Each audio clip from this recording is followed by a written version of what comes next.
Hello everyone. In this video, we'll do another example for properties of probability measure. Here we have an example from the textbook which studies a donut shop which only sells coffee and donuts. And we have some information here about the customers who order coffee and donut. So we have to fix some notations. First, C I will put for customers who buy who order coffee. And I'll use D for customers who order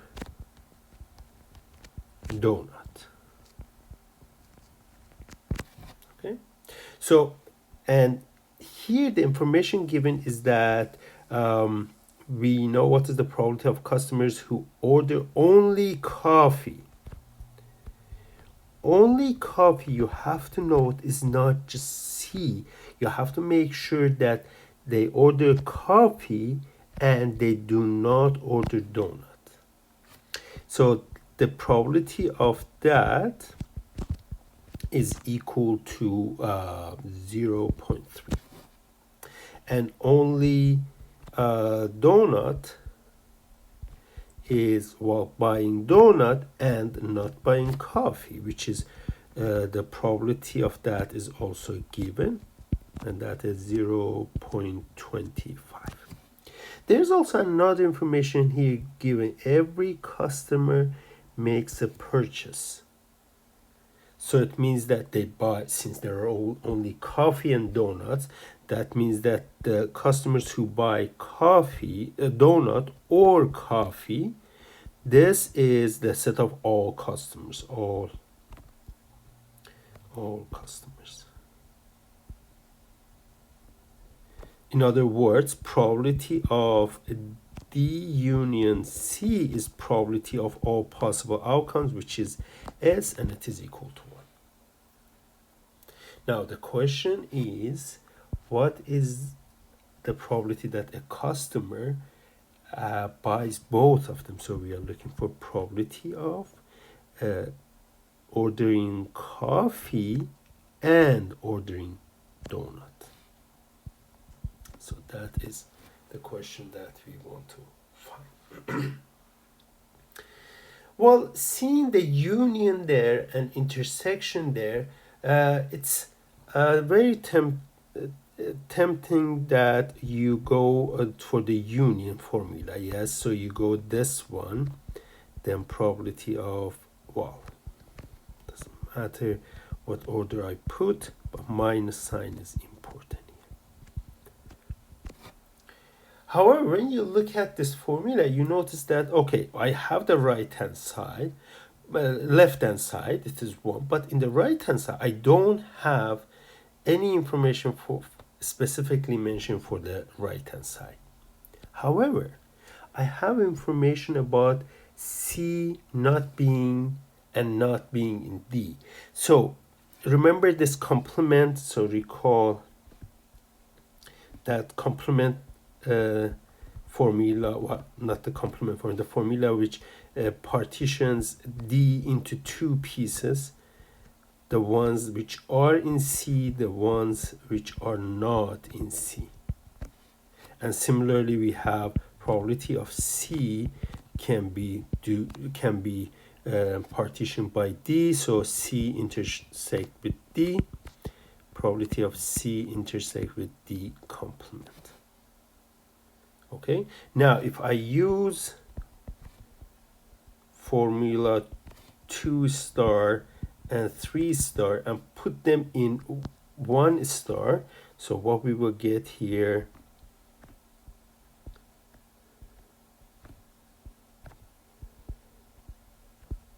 is probability of D union C is equal to probability of D intersects C plus probability of D intersects C complement. That's for D. plus probability of, for probability of C, we write probability of C intersect D plus probability of C intersect D complement. And then there will be one more piece minus probability of C intersect D or D intersect. So this is probability of C, this is probability of D, and we plugged in there and we have that. But look at the right hand side. The right hand side, this and that cancel each other. So basically what we found here is probability of the union is probability of intersection plus probability of D intersect C complement plus probability of C intersect D complement. So in other words, when you're considering union, you can partition it in three pieces. Either the ones which are only in D, the ones which are only in C, and the ones which are in both D and C. So now plug in all the values here. Probability of D and C complement is this part, and probability of that is 0.3, and from there you can just go and find what is probability of the intersection, which is 1 minus 0.55, which is 0.45. Yeah, it needs a little bit work. Again, here you can use the the Venn diagram, which will be kind of helpful, but I would suggest just seeing how this comes out of the different formulas we have for the probability measure. Let's do another example here. 40% of customers stay more than 5 minutes and 90% stays less than half an hour. So we have two events there. So we call F the ones stay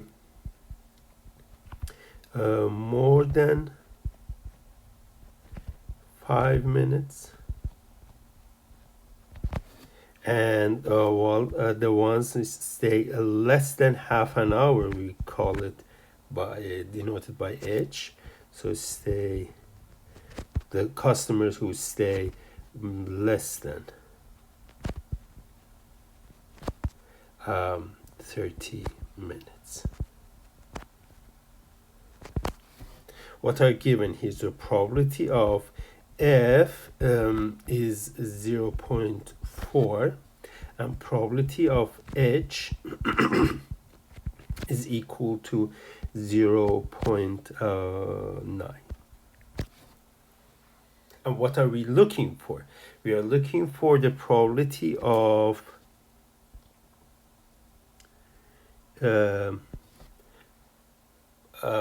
customers staying there more than 5 minutes and less than 30 minutes. So we are looking for probability of F union as an intersection H. So that is what we are looking for. Well, if you look at this set here, what you notice right away is that we don't have enough information to use the union formula there. Or what should we use here? There is no information. If someone gives you this information here, you basically cannot do anything, any specific thing here.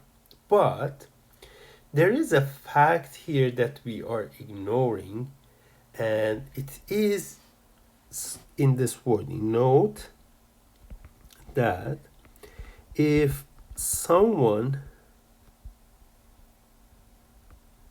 stays less than or equal 5 minutes,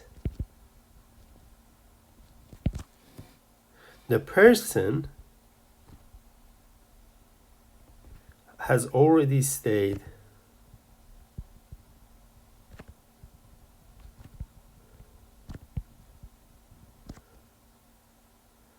has already stayed less than half an hour.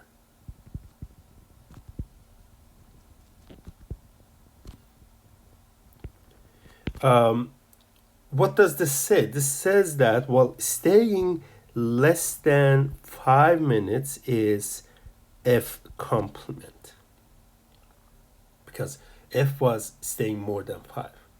And while it is everyone who stays less than 5 minutes is already staying less than half an hour, which means this one.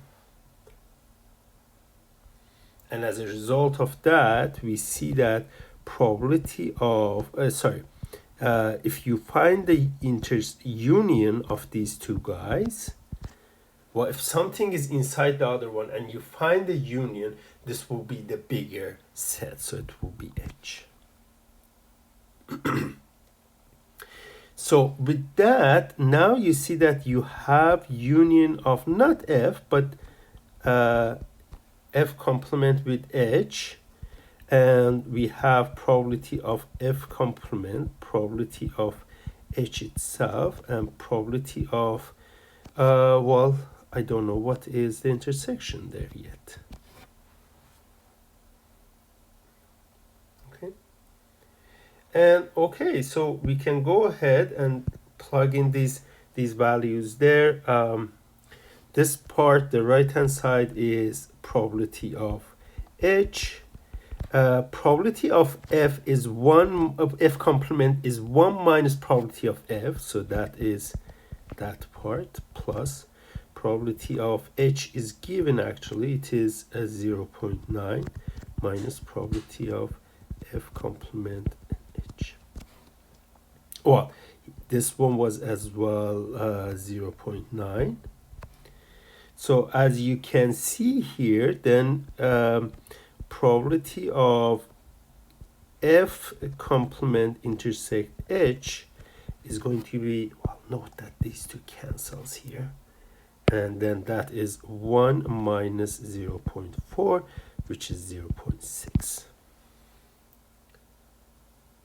Why is this important? You see, when you see F complement intersect H, remember that we can partition H by F and write probability of H equals to probability of elements in H are either in H and F or in H not in F. Now that we found what is this part, we know this part, we can find the intersection. So basically here is 0.9 equals to probability of the intersection plus probability of that part, which is 0.6. And from there, you can see that probability of H intersect F is 0.9 minus 0.6, which is 0.3. So the probability that someone stays more than 5 minutes and less than half an hour is 0.3, only 30%. Okay, and let's do this last part. Probability of customer who buys at least 6 donuts but does not buy coffee is given. Well, again, we have to fix notation, yes. Let's use C set of customers who buy coffee, as we did have above, and D for buy at least 6 donuts. This is the notation. Well, buying at least 6 donuts means buy 6 or more donuts, yes?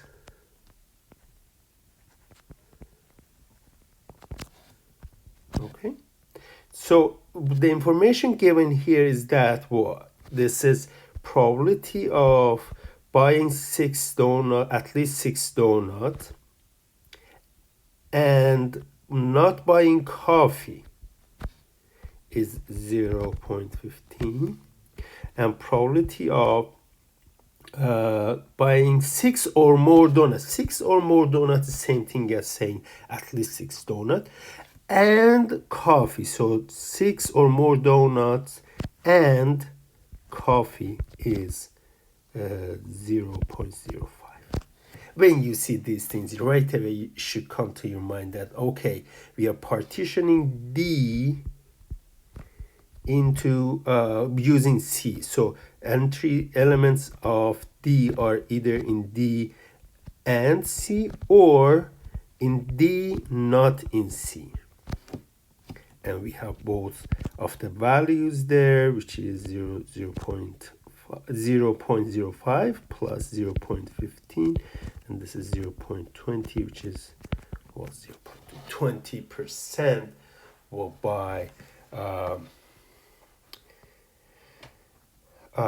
at least 6 donuts from the shop. Okay, so these were examples, and as I said before, this is an example from your text, and we have everything set up there now.